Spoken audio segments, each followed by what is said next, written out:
all have ugly friends. Check me out. Check me out.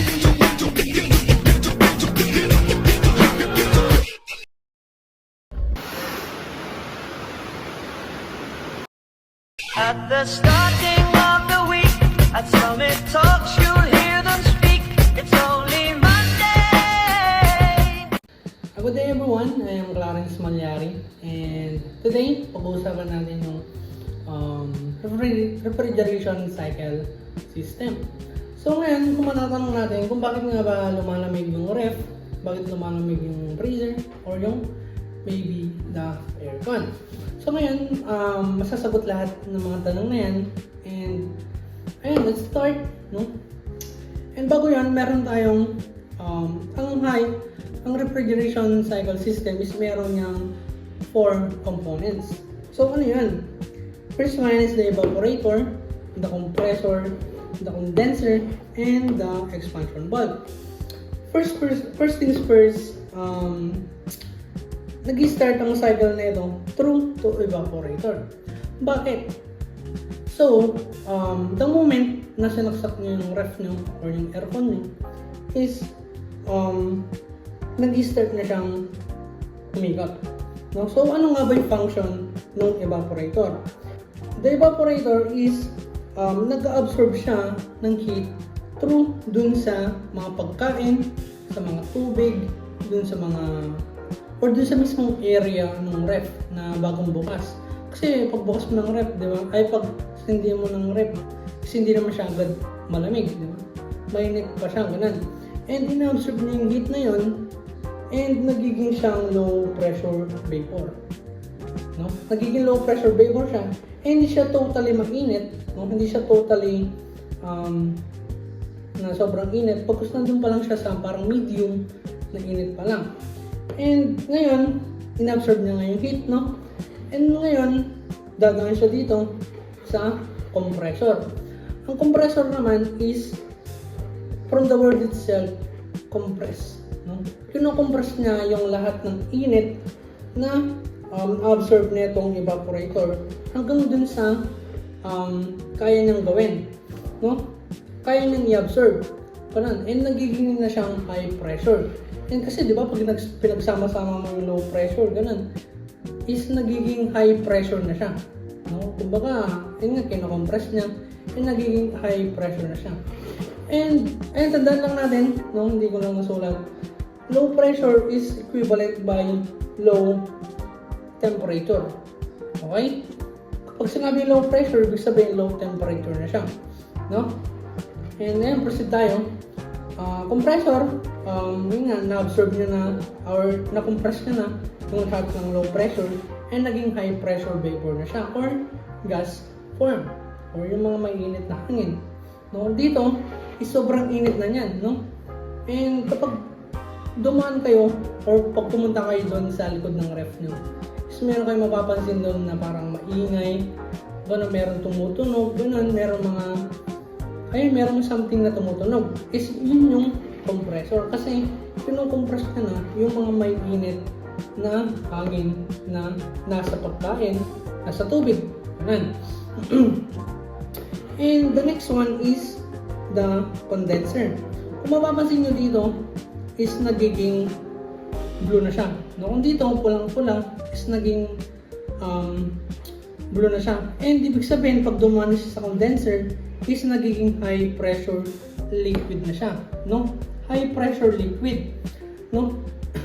And ang work naman ng condenser is nire-release niya yung heat na na-absorb or nung na-compress nung compressor, no? Nilalabas niya through to ditong dito sa fan, no? Nilalabas niya dun sa likod ng ref. Kung magpapesto man kayo doon, kung pupunta kayo doon, maybe dun sa ref, dun sa likod ng ref or dun sa likod ng aircon nyo, is merong something na lumalabas na mainit na hangin, no?